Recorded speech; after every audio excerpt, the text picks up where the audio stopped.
Road మీద వాహనం నడపాలంటే లైసెన్స్, హెల్మెట్, సీట్ బెల్ట్, బీమా ఇలా ఎన్నో నిబంధనలు తప్పనిసరి. వాటిని ఉల్లంఘిస్తే జరిమానాలు, కేసులు కూడా తప్పవు. కానీ వందల కిలోమీటర్ల సముద్రంలో ప్రాణాలను పన్నంగా పెట్టి చేపల వేటకు వెళ్లే మత్స్యకారుల భద్రత విషయంలో పరిస్థితి ఎలా ఉంది? బోట్లకు ఫిట్నెస్ ఉందా? లైఫ్ జాకెట్లు ఉన్నాయా? బీమా ఉందా? అధికారుల తనిఖీలు జరుగుతున్నాయా? గంగవరం సమీపంలో వరుసగా జరిగిన బోటు ప్రమాదాలు ఈ ప్రశ్నలను మరోసారి తెరపైకి తెచ్చాయి. ప్రమాదం జరిగిన తర్వాత పరిహారం ప్రకటించడం కంటే ప్రమాదమే జరగకుండా భద్రతా వ్యవస్థను ఎలా బలోపేతం చేయాలి? సముద్ర భద్రతపై వైకేటీవీ ప్రత్యేక కథనం.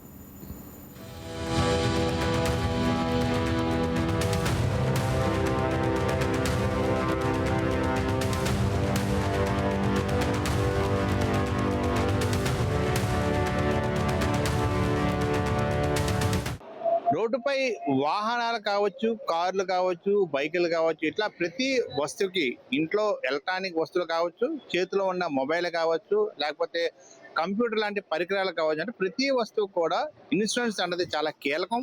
ప్రతి ఒక్క వినియోగదారుడు కూడా ఇన్సూరెన్స్ చేసుకొని ఎటువంటి ప్రమాదాలు జరిగినా కూడా దాన్ని క్లెయిమ్ చేసుకున్న పరిస్థితి. మనం విశాఖ ఫిషింగ్ హార్బర్లో మనం చూసినట్లయితే దాదాపు 800 నుంచి 1000 బోట్ల వరకు కూడా ఈ ఫిషింగ్ హార్బర్ లో నిత్యం కూడా సముద్రం మీద వేటకు వెళ్ళడం జరుగుతుంది.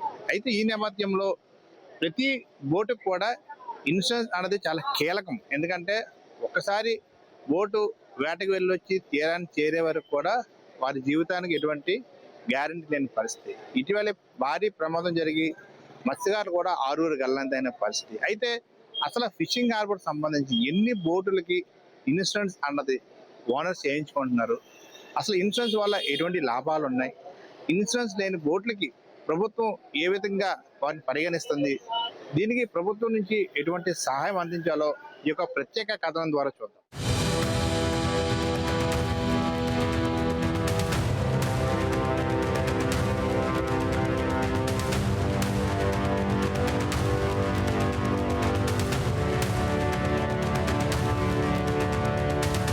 సముద్రాన్ని నమ్ముకొని జీవించే మత్స్యకారుల జీవితాలు ప్రతిరోజు ఒక సవాలే. అలలతో పోరాడుతూ కుటుంబాలను పోషించే వీరి భద్రతకు సంబంధించిన నిబంధనలు మాత్రం కాగితాలకే పరిమితం అవుతున్నాయనే విమర్శలు వినిపిస్తున్నాయి. ఇటీవల జరిగిన వరుస బోటు ప్రమాదాలు బోట్ల ఫిట్నెస్, లైసెన్సులు, భద్రతా ప్రమాణాలపైన చర్చకు దారితీశాయి. గంగవరం పోర్టు సమీపంలో ఈ నెల జరిగిన బోటు ప్రమాదంలో 5 మత్స్యకారులు ప్రాణాలు కోల్పోవటం తీవ్ర విషాదాన్ని మిగిల్చింది. ఇటీవల మరో బోటు బోల్తాపడి 2 గాయపడటం, ఇలా వరుస ప్రమాదాలు మత్స్యకార కుటుంబాలను ఆందోళనకు గురిచేస్తున్నాయి. ప్రమాదం జరిగిన తర్వాత పరిహారం ప్రకటించడం ఒకవైపు అయితే, అసలు ఇలాంటి ప్రమాదాలు ఎందుకు జరుగుతున్నాయి, వాటిని నివారించే భద్రతా వ్యవస్థ ఎంతవరకు పనిచేస్తుంది అనే ప్రశ్నలు ఇప్పుడు చర్చనీయాంశంగా మారాయి.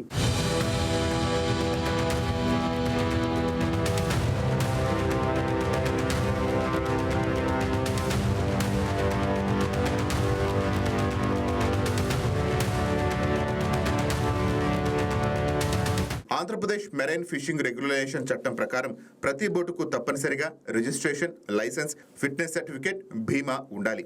వేటకు వెళ్లే ప్రతి మత్స్యకారుడి వివరాలు సాగరమిత్ర కేంద్రాలకు అందించాలి. ప్రతి బోటులో లైఫ్ జాకెట్లు, ఫైర్ సేఫ్టీ పరికరాలు, అత్యవసర సమాచార వ్యవస్థ తప్పనిసరి ఉండాలి. ప్రతి బోటులో ప్రయాణించే వారి సంఖ్యకు అనుగుణంగా లైఫ్ జాకెట్లు, అగ్ని ప్రమాదాల నివారణకు ఫైర్ ఫైటింగ్ పరికరాలు తప్పనిసరిగా ఉండాలి. ప్రమాదాల సమయంలో ఆదుకునేందుకు బీమా కూడా ఉండాలి. కానీ క్షేత్రస్థాయిలో ఈ నిబంధనలు పూర్తి స్థాయిలో అమలు అవుతున్నాయా అనే ప్రశ్నకు మాత్రం స్పష్టమైన సమాధానం కనిపించడం లేదు. మరి మేము ఒక్కొక్క బోటు తిప్పడం వల్ల సుమారుగా 20 నుంచి 30 కుటుంబాలు దాని మీద ఆధారపడి జీవనాధారం సాగుతుంది. అలాగే ఫిషింగ్ హార్బర్లో ఈ 3 జిల్లాలు శ్రీకాకుళం, విజయనగరం, మరి విశాఖపట్నం 3 జిల్లాల ప్రజలు కార్మికులుగా ఇక్కడ పనిచేస్తున్నారు. ఏ ప్రమాదం జరిగినా మా ఆస్తికి అన్నది సెక్యూరిటీ లేకుండా పోయింది. మాకు ఒక చెడుల వాడిగా అది మారిపోయింది. ఎందుకంటే ఇన్సూరెన్స్ కట్టినా ఏ ప్రమాదం జరిగినా ఇన్సూరెన్స్ డబ్బులు అన్నది మాకు రావు అన్నది మేము పూర్తి నమ్మకంతో ఉన్నాం.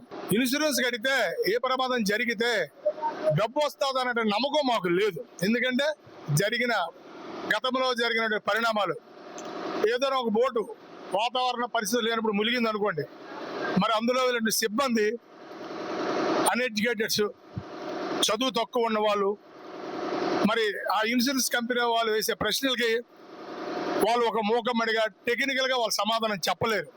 మేము 100కి ఒక 60-70 మంది ఇన్సూరెన్సులు కట్టుకోవడం లేదు.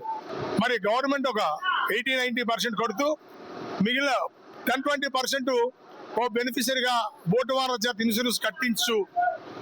ఏదైనా ప్రమాదాలు జరిగితే మరి మా యొక్క వ్యక్తిగత నివేదికతో కాకుండా ఫిషరీస్ డిపార్ట్మెంట్ వారి రికమెండేషన్తో లేదా అప్పుడు ఒక ఏజెంట్ కమిటీతో మాకు ఇన్సూరెన్స్ వచ్చి ఏర్పాటు చేసినట్లయితే మరి మేమందరం కూడా 10-20% ఆ ఇన్సూరెన్స్ వాల్యుబుల్లో ప్రీమియం వాల్యూలో మేమందరం కూడా కట్టడానికి సిద్ధంగా ఉన్నాం.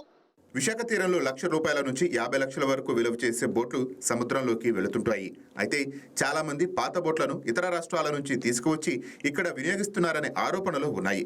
కొన్ని బోట్లను స్థానికంగా రిజిస్ట్రేషన్ చేయించకుండానే వేటకు వెళుతున్నారనే విమర్శలు వినిపిస్తున్నాయి. రోడ్లపై వాహనాలను తనిఖీ చేసినంత కఠినంగా హార్బర్లో బోట్లను తనిఖీ చేయడం లేదనే అభిప్రాయాలు వ్యక్తం అవుతున్నాయి.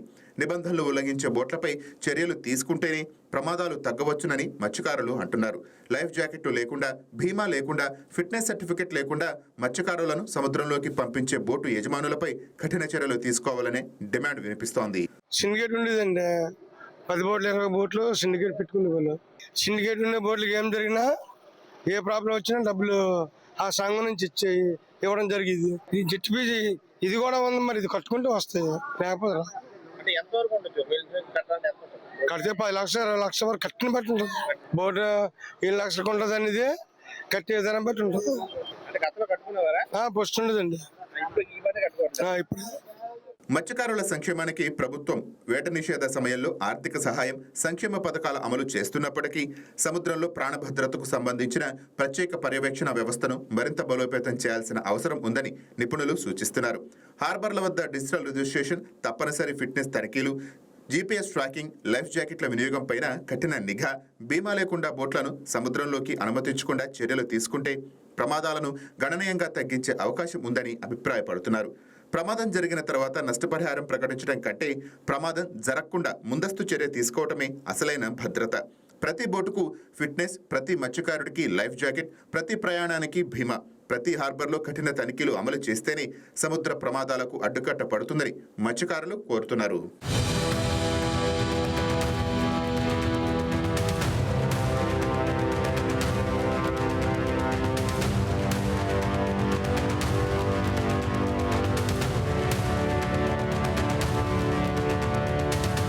సముద్రం మత్స్యకారుడికి జీవనాధారం, అదే సమయంలో ప్రాణాపాయం కూడా. అందుకే సంక్షేమ పథకాలతో పాటు భద్రతా వ్యవస్థను ఆధునికీకరించడం కూడా అభివృద్ధిలో భాగమే.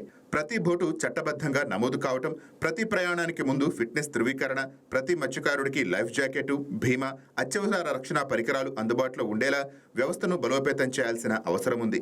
రోడ్లపై ట్రాఫిక్ నిబంధనలు ఎంత కఠినంగా అమలు చేస్తున్నామో సముద్ర భద్రతా నిబంధనలు కూడా అదే స్థాయిలో అమలు చేసినప్పుడే ప్రాణ నష్టం తగ్గుతుంది. ప్రమాదం తర్వాత పరిహారం కాదు, ప్రమాదమే జరగకుండా చేసే పటిష్ట భద్రతా వ్యవస్థే నిజమైన అభివృద్ధికి నిదర్శనం అనే అభిప్రాయం మత్స్యకారులు వ్యక్తం అవుతోంది. చూశారు కదా, ఏదైతే విశాఖ ఫిషింగ్ హార్బర్ లో ఉన్న బోట్ల యొక్క పరిస్థితి, ఇటీవల జరిగిన ప్రమాదంలో ప్రధానంగా మనం చూసినట్లయితే ఆ బోటుకి ఇన్సూరెన్స్ అన్నది లేనట్టుగా అటు మత్స్యకారులు చెబుతున్న పరిస్థితి.